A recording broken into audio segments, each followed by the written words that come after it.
Hello friends, welcome to my channel The Lens India Professional Photography and this series of Mastering Lightroom CC. In our earlier video, we have already seen the first part of the masking tool, and in this particular video we will be covering the part 2, which is the real life examples and how to apply those masking tools when we are editing our real life photos. So to start with, I have set up 3 examples so that we can understand how to edit these photos or how to post-process these photos in the Lightroom.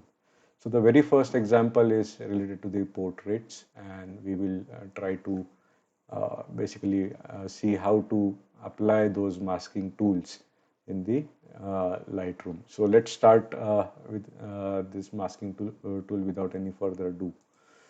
So now we have all these options which are available in the masking tool, right from select subject to the depth range. And you can see that depth range is, as of now, is disabled. So this depth range will be enabled when we are using the photos, particularly from mobile, where we have the depth range feature available. Since now this is not included in the photograph, or rather we can say this is not included in the metadata, this won't get enabled. So let's start with the select subject first. So when we select this option, you will see that the AI functionality of the Lightroom will automatically detect the subject, what Lightroom feels that it is subject, and it will do the selection on the subject. And you can see that the mask is created over here. So it has selected the subject, and if we want to apply any adjustments with respect to the subject, we can do so. Or if we want to apply any adjustments on the background, so what we can do is that we can come over here and you'll see that there are 3 dots, and we will see there are various options. First is we can rename the mask the way we want. This is first option. Then we can also intersect based with the other masking tools which we have. When we can also duplicate this mask, hide this mask, and delete this mask also. Another thing what we can do is that when we come on this sub mask, which is available under the main mask, here we can again rename this mask, we can invert, we can intersect, and we can duplicate, hide, and same functionalities. So now let's assume that we want to have the impact on the background first. So what we can do is that we can invert this mask simply. So you can see now instead of the main subject, the Lightroom has inverted the mask and it is applied on the background. Let's do some adjustments on this background. So for example, if I want to take this exposure down, so I can adjust the exposure, and you'll see that this is only impacting on the background and not on the foreground. Then again, suppose if I want to bring down the clarity and make the background smooth, I can bring it down, and you will see that the impact has happened on the background also. So now you can see when I click on this show overlay, it will show that where all the adjustments is going to happen, and the moment I try to adjust any of the sliders, the mask will go away. And when I leave the slider, again the mask will pop up over here. So if you don't want to see the mask, you can simply uncheck this and you will be able to see the changes what are happening. So this is the adjustment what we can do. Then suppose if we want to add any mask again, and now let's take an example. Again, I want to add the mask. Again, I'll select the subject first. Now again the Lightroom is selecting the subject.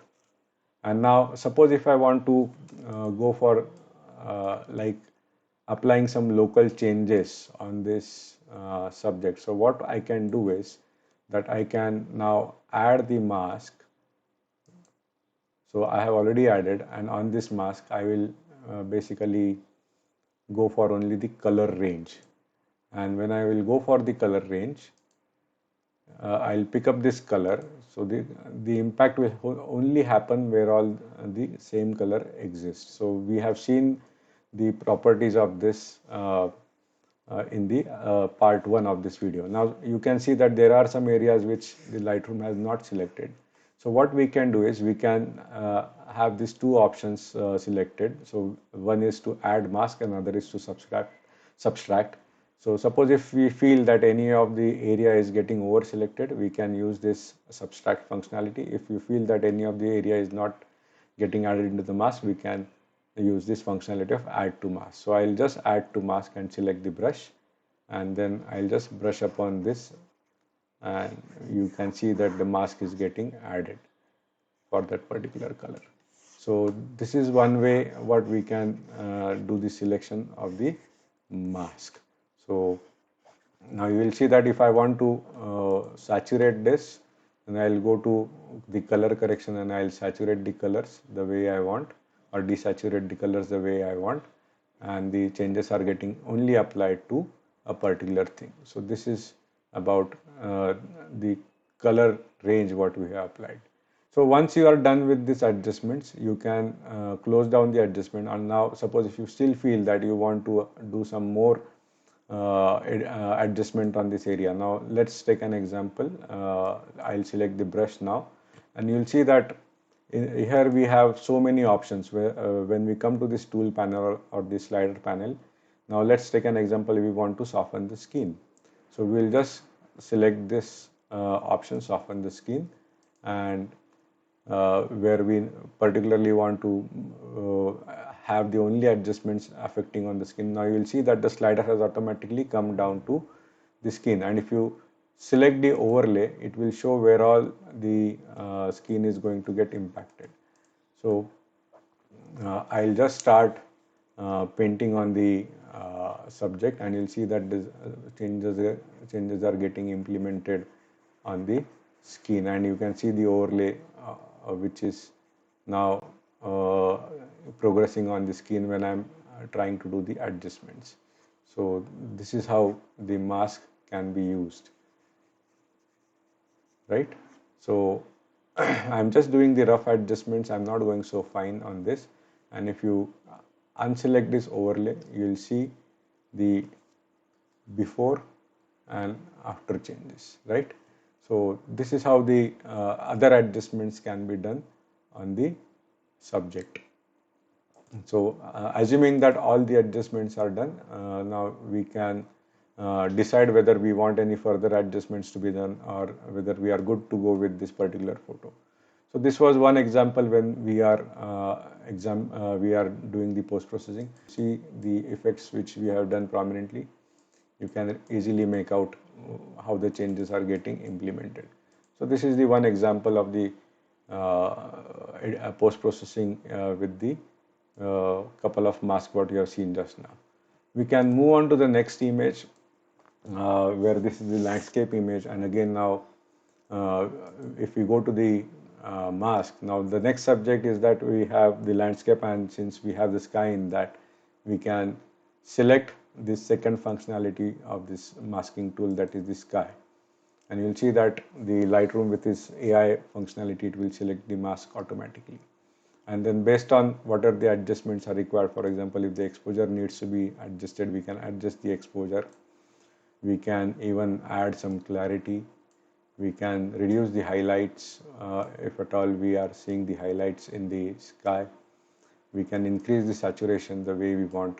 So this was about the sky mask what is available, and we can further add on, and we can select the for example, say radial gradient filter. So so if we add on the filter, we can add on the filter again, and now you can see the overlay where is getting applied. So particularly that area only is going to get affected. So if we increase the exposure or decrease the exposure in that particular area, only the exposure is going to get affected. So if you want, you can invert so that the adjustments will be applied to the rest of the areas where we have placed the tool. So now you can see that there are no tools which are being seen. So if I press the H key again, so you will see that where all the filters were basically placed, or this mask were basically applied. So you can move this if you want to move, and if you press the H key again, H for hide, then those mask pivots will be vanished from the screen. So by and large, this is the way where we can use the different types of mask, and we can make the adjustments based on our requirement. So this was the second example about applying the mask. Then third example, again with respect to the wildlife we have chosen over here. So again, if we go here and if you see that now there are many highlights which we want to tone down. So one way is that we can straight away go to the basic tab and we can reduce the highlights. So this is another first method of doing this. Now second method, if you want to really do the local adjustments, again we can select the subject, and you will see that the subject is getting selected and getting auto detected by the Lightroom, and the subject has been now selected. Now you can see that it has spilled over. So what we can do is we can select this subtract functionality of the mask, and we can pick up the brush, and if we don't want this effect to be applied over here, we can simply adjust the brush size and then reduce it from the selection, and so that the only selection will get applied. Now in this particular case, let's assume that we again want to tone down the background. So what we can do is we can invert the selection so that sorry, I selected the wrong thing. So we can invert the selection, and so that the rest of the area will get impacted. Now you can see that some of the area is impacting the tiger. So again we can select the mask and the brush, and then remove the areas where it is going to get impacted, so that the only background is basically will have the effects for whatever the adjustments we are trying to do, right? And again you will see that this area is not selected, so we will add to the selection, and then we will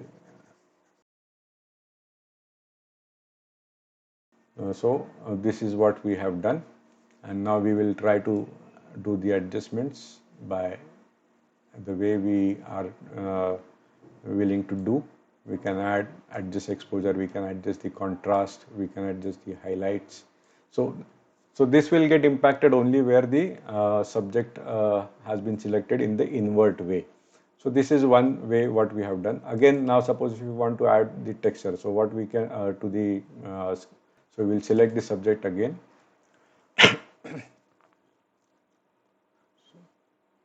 So now we want to basically enhance the main subject, which is the tiger. So again we will do the same thing.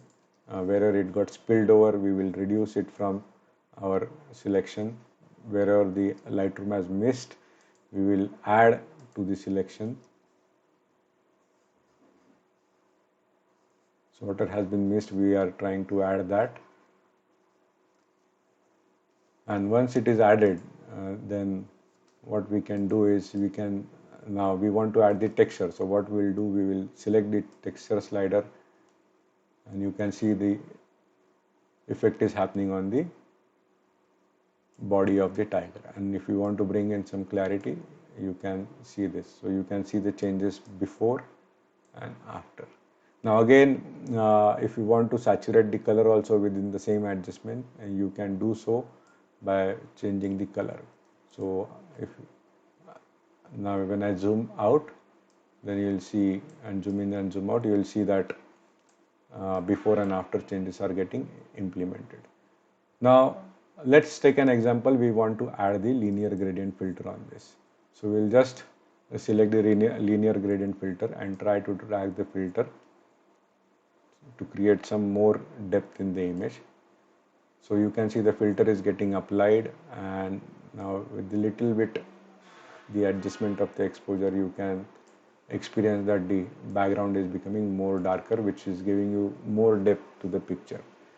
So this is the way how we are going to use the mask, and once all the adjustments are done, then we can definitely click is at done, and our post-processing the image is completed. So that's it in this video. This is the way how we post-process our real-life examples by using this masking tool. With respect to the old tool, which was available before October 2021, so this masking tool has become much more simpler to manage the things, and this has really basically being in a very done in a very optimized way. So please try doing these adjustments at your own level, and if you have any questions and any doubts, please feel free to put your questions and comments in the comment box. So that's all for today. Thank you so much. Stay tuned for further videos. Bye for now.